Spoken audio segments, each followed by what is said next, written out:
There's a stat that says, client retention is 5 times cheaper than acquisition, because it's harder to get a new client than to look after an existing one. The fortune is in the follow-up. Jim Rohn said it. I say it to my business partner, he's sick of me saying it, but we have won clients because we followed up and they didn't. Just for that reason. Video calls are great, but they aren't that human interaction, that handshake, that cup of coffee, that little 5-10 minute chat while you're having a cup of tea with them before you even start the meeting. And that's the rapport building. That's the bit that gets you in front of someone where somebody's just received a quote online. They've just received a quote via email, but we're actually sat there in front of them. We've won business through tendering by actually meeting the clients before we put our tender in, because we've sat and actually truly understood what they require as a business.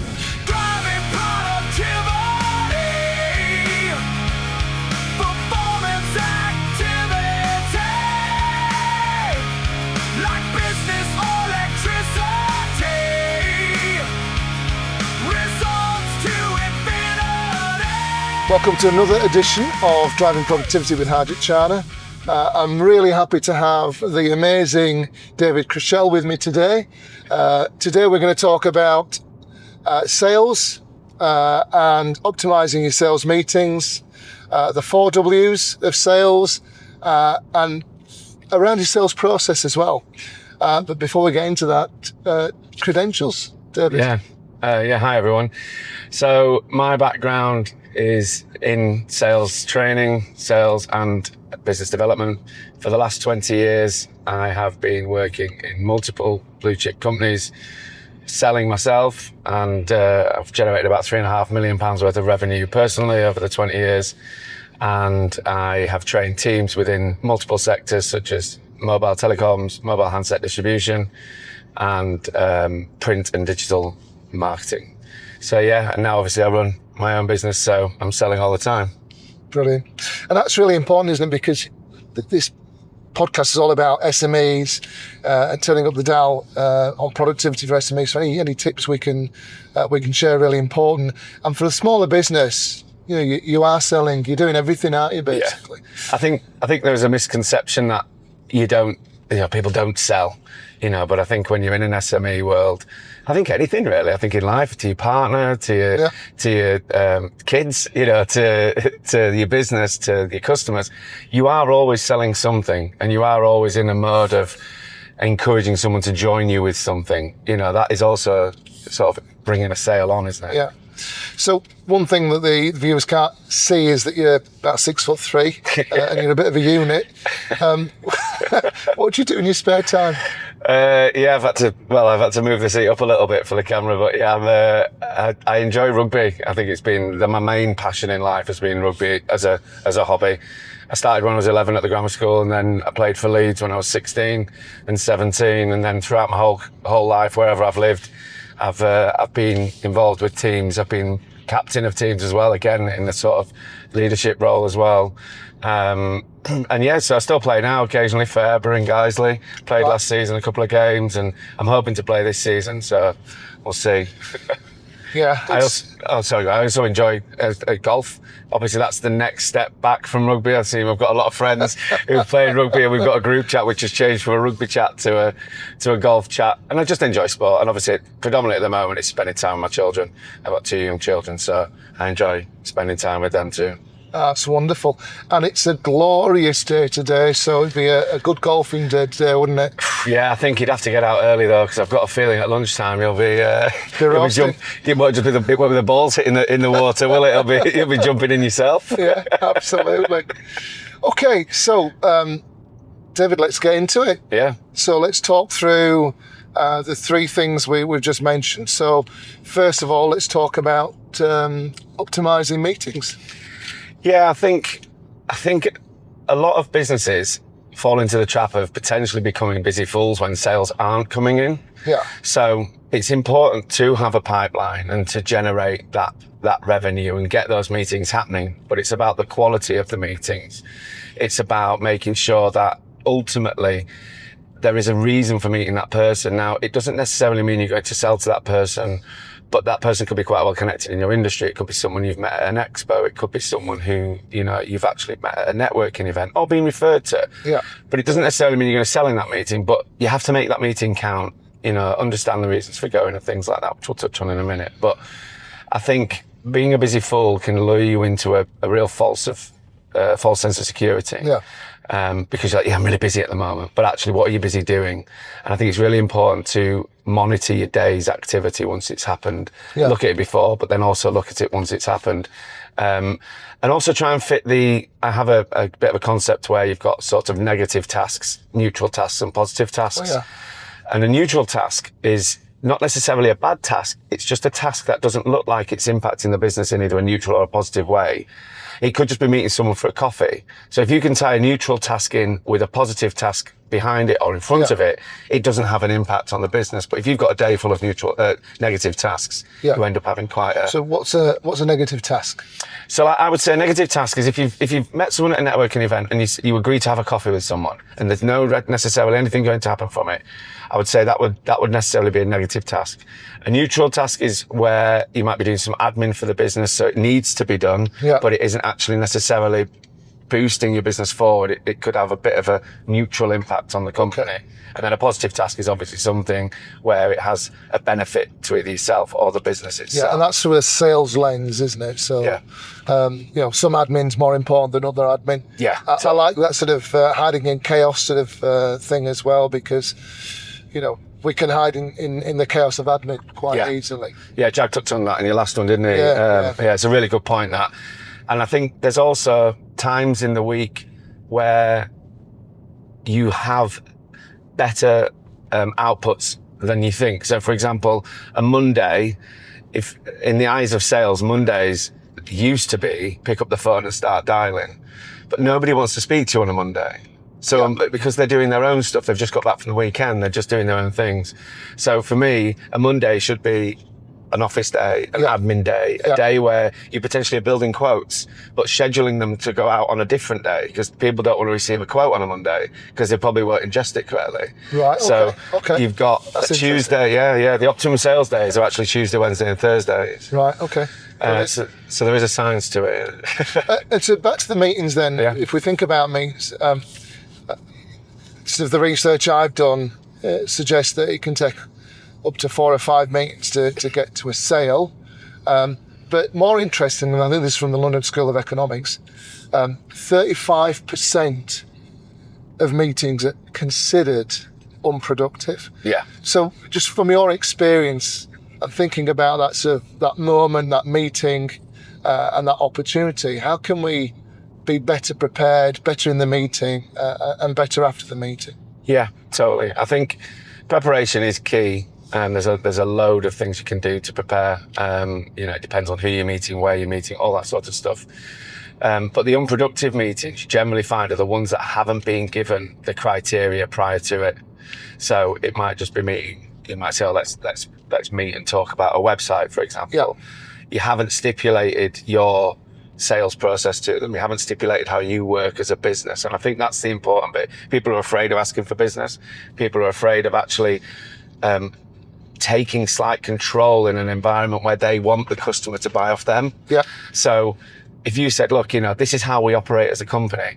I will come and meet you. We will have one meeting that talks about the needs that you require. I will go away and I will look at what we can do for you as a company. And then I will come back and I will present that to you, and I'd want a sort of decision at the end of that. You're not steamrolling them into an agreement. You're just explaining to them that that's how you operate as a company. Yeah, so they understand your process. Correct. It's kind of a pre-frame as well, so they understand what to expect. Now, don't get me wrong, the second meeting, you may not have all of the decision makers there. Yeah. It may not have been possible, and it may roll onto a third, but you don't want to get into the realms of the fourth and the fifth, because that's when that 35% of the unproductive meetings come in, because you've had 2 meetings out of 5, that's nearly, 40%, so it just proves that point that actually those other 2 meetings didn't really necessarily need to be there. Yeah, absolutely. And, if you think about the number of clients an SME goes through, very quickly notching up loads of unproductive time. Correct. Yeah. And again, this falls into the sort of neutral tasks, because if you know you've got to go see someone for another meeting, if you can then tie another task in that's not far away, for example, say you've driven to a location and you know that you've got to have a bit of an annoying meeting, but you know that after that meeting, you're really seeing the one you want to see that day. It doesn't feel so bad. But if you've driven all that way to see that one client for that unproductive meeting, it becomes a really painful experience. And then you're down as well. You feel personally like, God, can't believe I've just done that. You know, can't believe I've just driven an hour for a 20-minute meeting that didn't really need to happen. So it's an hour there, hour back at a 20-minute meeting. And are you still doing lots of face-to-faces, or are you doing Teams meetings as well? We actually try and pride ourselves as a business on being in front of our customers. We work in a very digital world, in our world as well, with websites. And people value eye-to-eye contact. Now, don't get me wrong, people jump on video calls because it suits them. But we try and get out and see our clients face-to-face because we can sit down and actually explain to them, you know, and have a full-on conversation. Video calls are great, but they aren't that human interaction, that handshake, that cup of coffee, that little 5-10 minute chat while you're having a cup of tea with them before you even start the meeting. And that's the rapport building. You know, that's the bit that gets you in front of someone where somebody's just received a quote online. They've just received a quote via email, but we're actually sat there in front of them. We've won business through tendering by actually meeting the clients before we put our tender in, because we've sat and actually truly understood what they require as a business.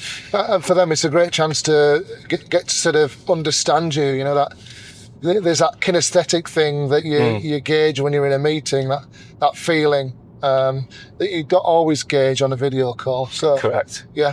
I think the see, hear, feel, you know, like say the kinesthetic aspect.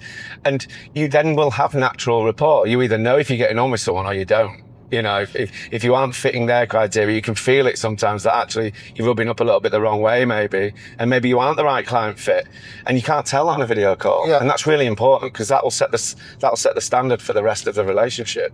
Okay, so there's a lot of work prepping for the meeting, and then when you're in the meetings, any sort of particular tips that you'd share? So you've got a process that you've shared in the meeting, so they understand what to expect.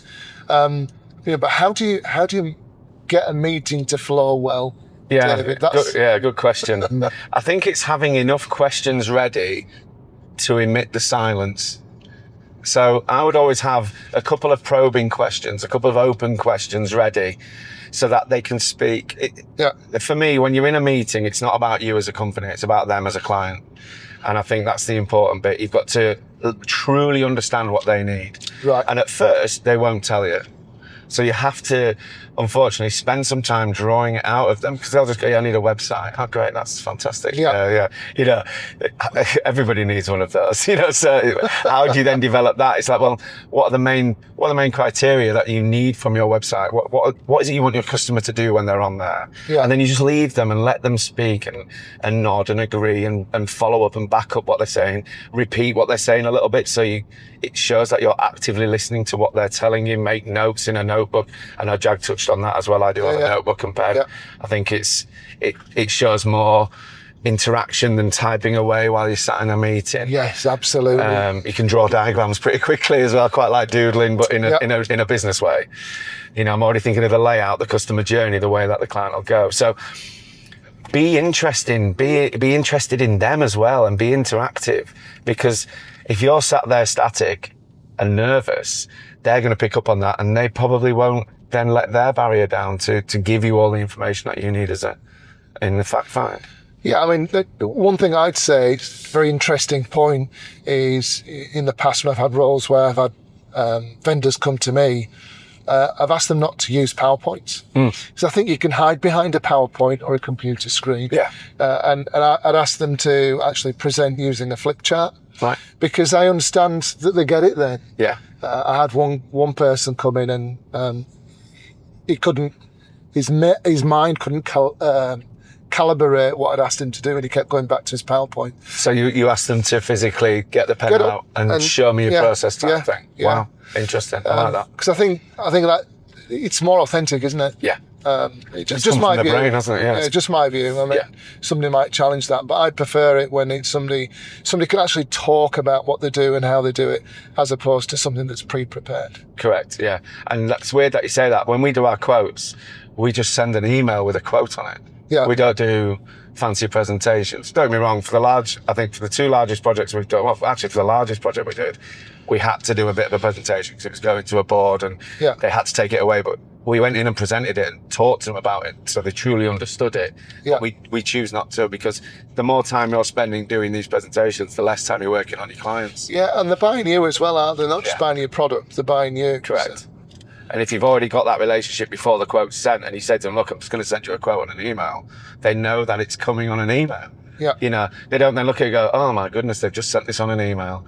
They know it's coming on an email because you've advised them of it, because you're in control of that sales process. Yeah. Yeah. Brilliant. Okay.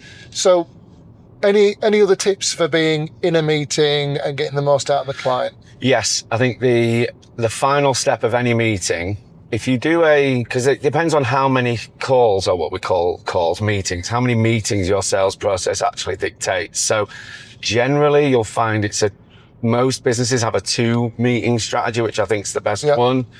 So at the end of the first meeting, the objective of the first meeting is to obtain enough information so that you can make a full and responsive quote that matches their needs correctly. So the key parts are, you've extracted enough information from them, and this is part of the selling cycle. Yeah.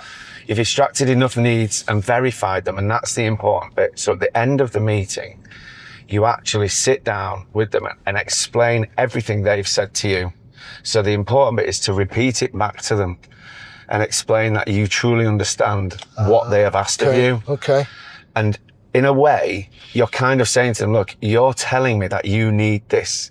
And if I can get this at a price that suits your budget, there'll be no other reason for you not to go with us. I really like that. Yeah. So it's a really structured way of saying, right, we truly understand what you want. Yeah. We've got experience and show you exactly what we can do to prove that. Yeah. And as long as the budget's correct, which you kind of can talk about, but I wouldn't push for budget in a first meeting, because if the value's right and the proposition's good enough, customers generally will pay if they don't think they're getting ripped off. Yeah. If they think they're good value. Yeah. So always recite it back to them. Double check that you've got it. And the reason you do that isn't just for that meeting, it's for the start of the next meeting, for the second, what I call closing call. Right.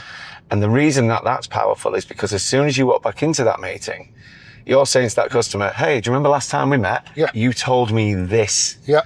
So it puts their mindset back into that meeting mode, because they'll have slept, they'll have seen their kids, they'll have had dinner, they'll have had 600 jobs on since. So they haven't remembered anything. But because you've recited that list that you left them with, it brings them back into the mode of buying again. That's brilliant. Yeah. Okay, so you're linking it as well, aren't you? Yeah. You're putting a really solid link into the last meeting. Okay. And then what else? Yeah, so I think that's it for the end of the first meeting. And then the second meeting is literally just talking through what you discussed in the first meeting, how your proposition matches up with the needs that's required. And you're literally just ticking boxes. And in my sales workshop, I actually talk about something called the Objection Roundabout, which is planning for any objections prior to going into the second meeting. Do you want to unpack that a little bit? Yeah, that's right. It's something I've created. I created it back when I was in, I think it was Vodafone. And the idea is that it's around, so you draw a roundabout and a road coming in and it goes all the way around, and there's exits off the roundabout. Okay. So you can write, your typical ones. So you've got cost, decision maker needs to know, product wasn't quite the right, or, you can start planning for these objections. And the idea is, in your second close, you talk about the objections before they're given to you. A bit like, I don't know if you've seen 8 Mile and it's a bit strange, but on the end wrap, he wraps all the wrong stuff about him personally so that the guy hasn't got anything to say back to him. If that makes sense. So he hasn't got anything. He's got nothing to rap about because Eminem's already said it all. Yeah. It's a bit like that. I know it sounds a bit strange, but the idea is you're already focusing on, right, okay, so the cost element is in, you can talk about the costs throughout the second meeting and how it breaks down and how, so they can't then turn around and go, well, I don't get why it's so expensive. Yeah. You make sure that the meeting is there with the 4Ws, which I touched on yet, but the 4Ws. So you make sure that the right people are in that meeting to make the decision. So that crosses that one off. You've got things like the product doesn't quite match. So you find a product that does, so that it matches it exactly, or find a reason or a benefit to take this side rather than the one they've requested. So you go round your roundabout and close off your junctions, and the idea is that the car goes right round and back up again. So it's quite a clever it's easier to draw on a flip chart.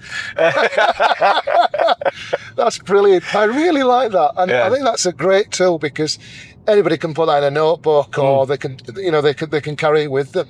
Funnily enough, the feedback from the workshops is the one thing that stood out of all of them is the objection roundabout. Love it. Yeah. Love it. David, I'm really intrigued about the 4Ws. Yeah. You've mentioned it just now. So can we go ahead and unpack that a little bit more? Yeah, certainly. So first and foremost, it's where you're going to hold your meeting. So the first W is where. So it could be in a cafe, it could be at their office, or it could be on Zoom. Yeah. It's really important that you understand this, because they all have a different space. And they all work differently. So if you're at someone's office, it's probably where they'll be most relaxed. It'll be where you'll probably have the best conversation. Yeah. You've got a cafe. Just make sure it's not too loud, because you don't need a noisy environment, because you can't ask the right questions and hear the answers correctly. Like a screaming kid in the background. Yeah, I know about them. Yeah. And then obviously if you do it on Zoom, it's great, but make sure you give them enough time to answer.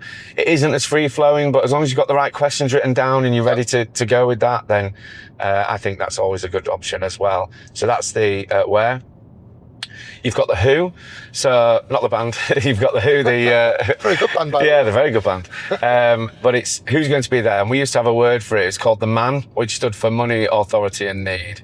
So if the person has only got one of those three things, the chances are you're going to be speaking to somebody else. So you need to make sure that the people in the room cover all of the money that they can spend, the authority to say yes, and the need of the requirements. I really like that. Yeah. I like that. Yeah. And that will limit that 35% down, because you're speaking to the right people. That's generally why they become unproductive. Yeah. Then you've got the why. So why are you going to be meeting? I stipulate, the reasons for the actual meeting, and then what you're going to discuss. So it's basically to discuss, what are you doing digitally? For us, especially, it'd be like, we're going to be talking about your digital offering. Yeah. What you're doing socially, why you're doing it. All the what's and whys are generally combined, those two. But as long as you cover all the bases, that's what you need to cover. So it's really digging into their need. Yeah. Probing questions. Yeah. Probing and open questions are the key to getting the information you need. Okay. Brilliant. So a good example of an open question will be something like, rather than saying, do you like black or white? Yeah. I like black. I like white. Is what colour do you like and why do you like it? Correct, yeah. So for us, it's, do you need a website? Yes or no? Well, where'd you go with that? Because if they say no, you might have analysed their website and go, actually, you really need one, but they've said no. And the more no's they say, the less likely you are to get the sale. But the more yeses they say throughout the whole meeting, and the more nods that they do, and the more agreements that they do, the more likely you are to get the sale. I was always told more yeses lead to a yes. So. Yeah. There used to be a technique, spin technique. I've forgotten it now, and it's seven small yeses lead to a big yes. Yeah. I get that. And as you see people agreeing and nodding in a meeting, especially when you're doing your return call, your second call, you've got to be feeling confident, because in theory, the way I see it is they've all got this set of boxes in their head that they need ticking. And obviously every time they nod, that's a box ticked. Yeah. And the more boxes they tick, the less X's are going to be in there to close that off. And an open question in our world is, when was the last time you updated your website, and how easy was it to do? Very open. They start to, I haven't done it for a while, or my web code, they charge me a lot of money to do that, or whatever, and it gets you into that mode of, and then a buying signal might pop up as well. So you have to listen out for those. Okay. So is that the 4 W's? It okay. Is. So let's move on to your sales cycle and maximising the impact of that. And that's sort of is that more the admin side of things? No, that's actually, we've sort of touched on it in, it's the whole cycle. So there is a buying cycle and there is a selling cycle. So if you're in buying mode, an example is you might have seen someone walk past and you've got a nice t-shirt on. Say, oh, I really like Harjit's t-shirt. I wonder where he's got it from. So then that's instilling the need in your own mindset. And this happens with every transaction. So then you go online, like, oh, white t-shirt. I might ask you where you got it from Next, for example. So you look at that, it's like, oh, there it is.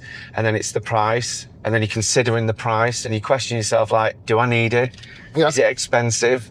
Yeah. You know, and that's your thought on the negotiation of cost in your own mindset. Is that like convincers? So you sort of your internal and external type convincers? Correct. Yeah. You might go ask yourself whether you like it, or you might ask your partner or a friend. Yeah. Yeah. And also Martin Lewis says, if you're buying something, can you afford it and do you need it? So it's the mindset of that. So a t-shirt's a luxury item. So actually, like, well, actually I could do with some new t-shirts. I really like the one Harjit wore. So I might go speak to the missus and say, you know, it's 50 quid, for example. What do you think? She might go, yeah, all right, that's good. And then you go and buy it. And then there's a bit where if your needs aren't met, you'll get buyer's remorse. And that happens in any transaction. You might have bought a pair of shoes one time and gone, do you know what, the trainers look great in the shop, but I've got them on with my jeans and they don't really go. And maybe I should take them back. And that happens in any transaction. If your needs haven't been met or appreciated and the cost hasn't matched the needs, buyer's remorse is rife. And you need to make sure, and this is why you double check at the end of that first meeting, that the needs are the needs. Because if you go back and don't meet them and they say yes, all of a sudden there's a simple, oh, this doesn't work for me now and I want to return it, or I want to take it back, or I don't want to work with you. Is there any stories of buyer's remorse from you, David? Maybe not so much from me, but companies I've worked for, I know that, I mean, because I've always really worked on this 2-call process, there's a true understanding there. Buyer's remorse generally comes from a 1-call process, where you haven't had the time to process your offering in comparison to their needs. Prime example is double glazing window salesman. They knock on your door, they'd arrange a meeting with you, go in next day, for example, sit down with you, measure all your windows and just literally sit there and go, this is the quote and you can get it on interest free or 5% interest or whatever. And the client will just go, well, that sounds reasonable. Yeah, that's great. And then a week later, they'll be talking to a friend who's gone, oh, we've got our windows and doors done by this company. And they go, oh, right, well, that's quite a lot less than mine. Yeah. And because they haven't had that research phase or gone out and actually found another opportunity, which you can do in that gap between the 1 and the 2, where you can generate those questions between the 1 and the 2-call strategy, they then have the buyer's remorse pretty quickly and they can cancel. So it's quite a swift turnaround. Yeah. And it's popular, especially in those, as I say, 1-call industries, because you don't get the chance to digest the information correctly. Brilliant. Look, I'm really enjoying this conversation. It's really useful, and we haven't touched on sales before. And given that we're sort of geared towards SMEs in particular, and some of the stuff you've talked about is brilliant. But is there anything that people that are listening today, they say, David's talking a lot of sense, I like that guy. But are there 2 or 3 things that you start doing tomorrow? Yeah, certainly. I think if we're talking about efficiency, we might just add on another one as well, which we just spoke about briefly there. I think the first thing I would look at is your sales process and your onboarding. Onboarding of a client can take quite some time. So if you can streamline that, that'll get you some quick wins. And also your actual sales process. So like we've talked about, have a little look at your next appointments, have a look over the next week and start looking at how you can prepare for them better. What's your strategy going to be when you go into that first meeting? Are you going to tell them what your sales process is? Yeah. Are you going to say to them, look, we really only work as a business in this way, and take that control back a little bit. Don't let them go, well, actually, you might take an appointment to meet me, an appointment to meet such and such. Yeah. Because you know, if you do that 5 times in a month, that's 5 hours wasted, of which you could actually be doing another 2 sales. So that's the first thing I'd do is look at my onboarding and my sales process. Second thing I would do is I would activate my existing clients. So if you are a multi-product or multi-service business as an SME and you have add-ons, I would then look at all my client base and I would say, right, do all my clients know all the services I provide?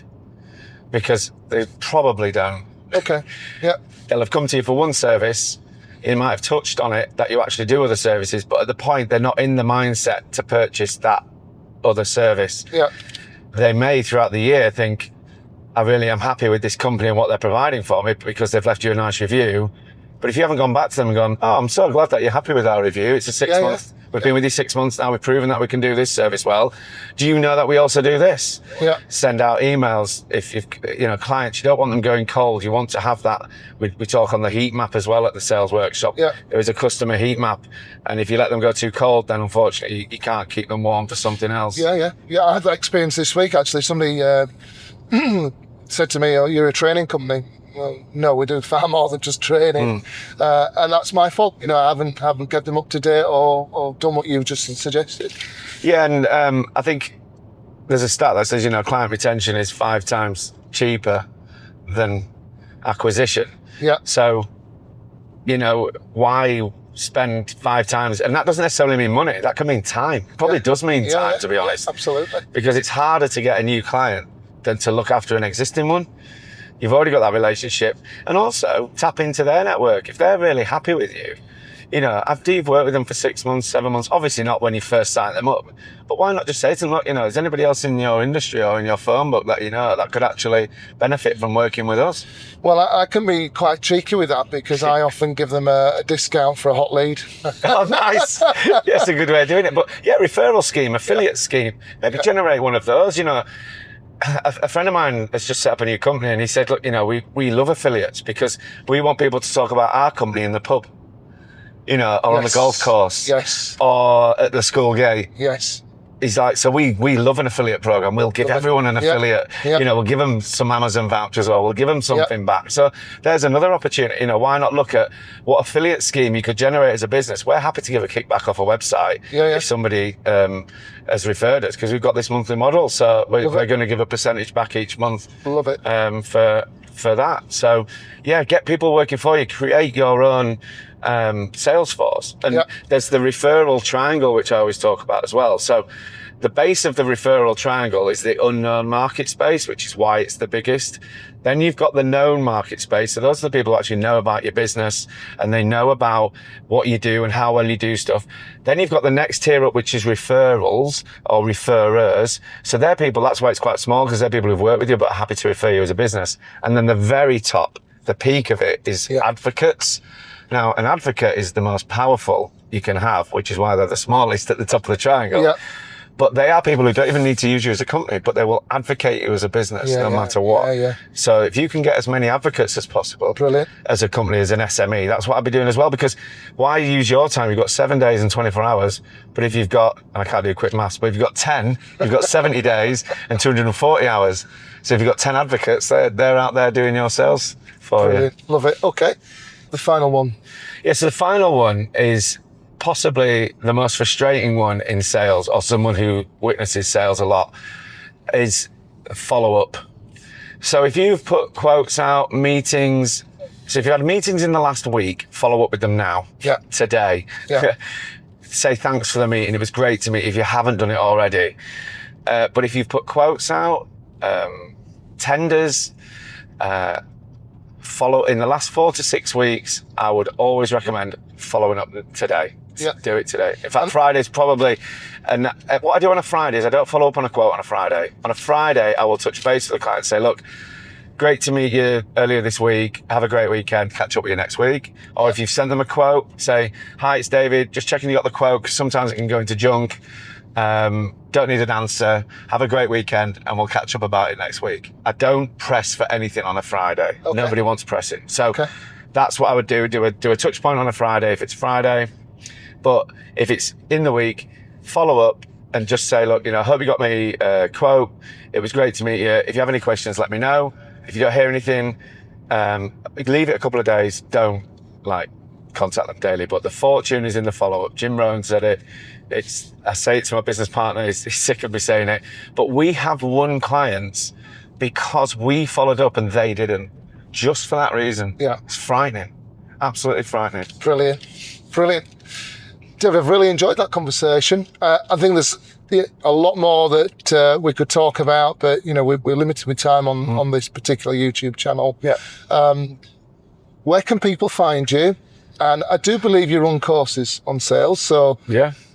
No, right, yeah. So I run a sales workshop. It lasts for 4 hours. It's an informal SME business orientated workshop that summarises some of the stuff we talked about today, but it runs at Cedar Court, Bradford. My next one is Tuesday the 15th of July. The one after that is Tuesday the 5th of August, and then I've got one on Thursday the 11th of September. Okay. You can find me on LinkedIn, David Krushell, and you can also find our website, evolveyour.digital. Lovely. So this will go out in August. So look out for those August workshops. Yeah. You're on LinkedIn? I am indeed, yes, yeah. I will share this, but I think you'll tag me in it, I would have thought. My surname's tricky to spell, so I'll just let you tag me in it. I will do. David, it's been a pleasure. Thank you for your time. Thank you for your patience. We've had a bit of a technical issue with the camera being so hot today. It's the content's been so good, that's fine. It is. It's nothing to do with it being roasting outside. But question before we go, David. Yeah. Is it a heat wave or is it just summer?